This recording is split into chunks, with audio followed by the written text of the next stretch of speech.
You might think you need to get started on Amazon Handmade by listing your first product. But if you don't have your account set up correctly, that first product may never get seen. If you want to ensure your products fly off the virtual shelves, make sure you listen to the next 5 things you need to do for your account setup. Now that you're approved for Amazon Handmade and you're in Seller Central, there's a few things you need to do before you list your first product. Number 1, brand registry. Now, this can be a trademark or it can be a brand registry waiver, which I am hearing that maybe Amazon Handmade is not doing anymore, but you're gonna wanna apply for a trademark. This protects your company and your intellectual property from being stolen, not just on Amazon, but in general. I did apply for my trademark before Amazon ever offered any kind of waiver for handmade sellers, and I found it to be super easy. So you do have to pay per class. So depending on what types of products you're planning on selling, you may need to register for multiple classes. When I applied, it ranged around $250 to $275 per class, and you are able to add per class multiple things under that class. So I applied for like stickers, decorative stickers, washi tape, that kind of thing, and they were all under the same class. Be sure to go to the uspto.gov website to get your trademark.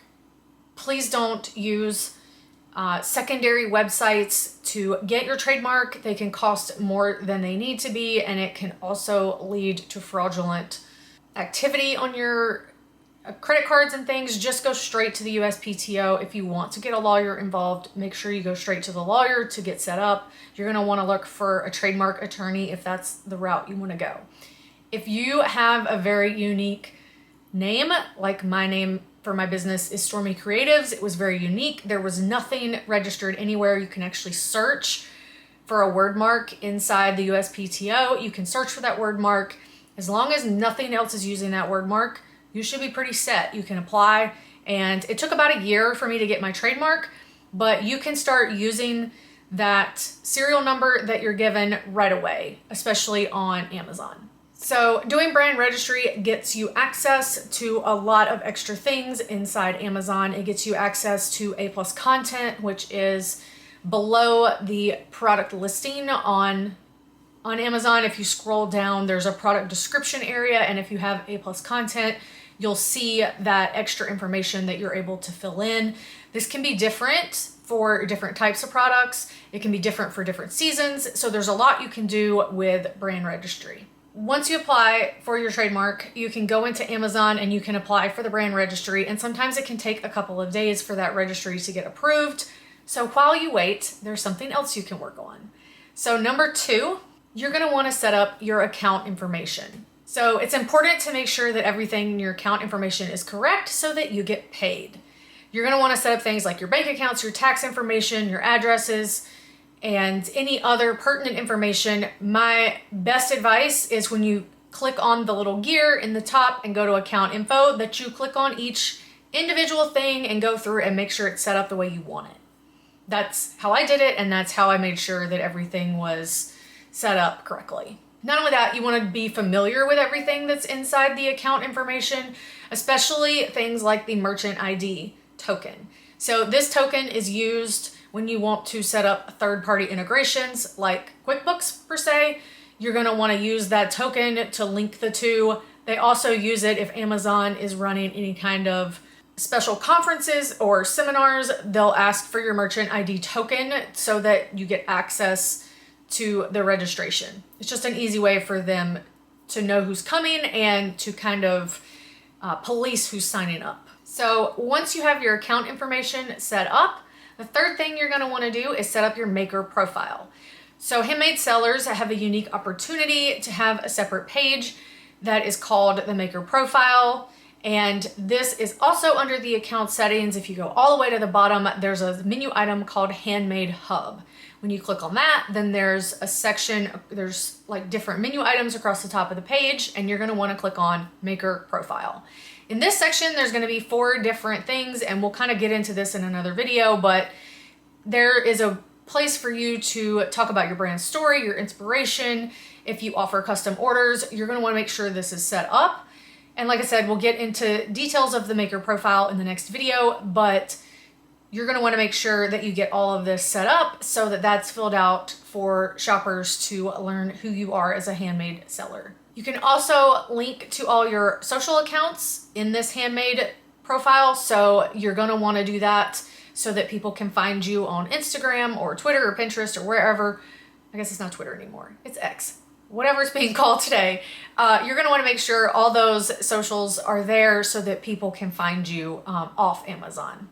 The fourth thing you're going to want to set up is your shipping settings. And I know that seems kind of odd that you're going to set that up before you list a product, but Amazon is very different than Etsy. Etsy, you're going to set up a profile. You can do that while you're setting up a listing, but Amazon is totally separate. And you're going to want to set up a profile for each type of product. So if I only sell stickers, then I can set it up for just stickers. But say you sell stickers and you sell mugs and t-shirts and a bunch of different other items, those are all going to vary in price and weight and size. So you're going to want to set up a profile for each type of product just to make it easier on yourself. So there is a pre-made, like, migrated template that Amazon sets up for you. And this will include 1-day shipping, 2-day shipping, standard shipping, free economy shipping. It has a bunch of stuff in it. You're not going to want to use that because I'm sure as a handmade seller, if you're like me, you don't want to offer free economy shipping to every customer that purchases your items. So copy that template and then you can delete the sections you don't want, and you can either set the shipping up to be a price banded shipping price, or you can do it as a weight. So I chose at the time when I set up my account to do it as a price banded fee for the shipping. So anything up to like $8 is, and I don't know exactly what it is now, but anything up to like $8 was the $4 shipping. Anything from like 8 to 15 or 20 or 35, whatever it was that I had it set, was $8 shipping because that increases the weight of the item and costs a little more to ship. And then anything over 35, I actually set as free shipping. So that works kind of like Etsy in that if they order $35 worth of seller fulfilled items from me, it's free. So you are going to want to set this up before you list any of your items. And if there's one particular item you list more of, like say I had stickers and I had coffee mugs, but I sell more stickers than I do anything else, so I can make that my default template. When you're setting up your items, you're going to want to make sure that you select the right shipping profile, because I've had that happen before where the wrong profile has been chosen and then it totally messes up the shipping price and I end up having to pay for it, because if you cancel an order, it goes against your account health. So, and we'll get to account health later, but that is something that you're going to want to make sure you have set up correctly from when you first list your item. Also, make sure you check the general shipping section. This is where a lot of the other settings for shipping is located. So you have the template for the shipping and then you have some general settings. The general settings includes holidays, working days, anything that is more general to your account. That information is going to be there under the general settings, and you're just going to double check and make sure that everything is set the way you want it. You can also adjust your handling time inside that general setting. So you want to make sure that that is set correctly as well, so that when someone orders something, if it takes, 3 or 4 days for you to get an order processed, then you can make sure that it doesn't come up on Amazon as needing to ship before that date that you could physically ship it. And so the fifth and final thing you're going to want to do, you're going to want to just get familiar with Seller Central. Seller Central can be very overwhelming, and there's a lot of different menu items, and under each menu item there's a bunch of different sections. So you're just going to want to kind of go through the menus and make sure that you understand where everything is located. I do have another video coming up where I kind of walk through some of the Seller Central menus that you're going to want to know more in depth.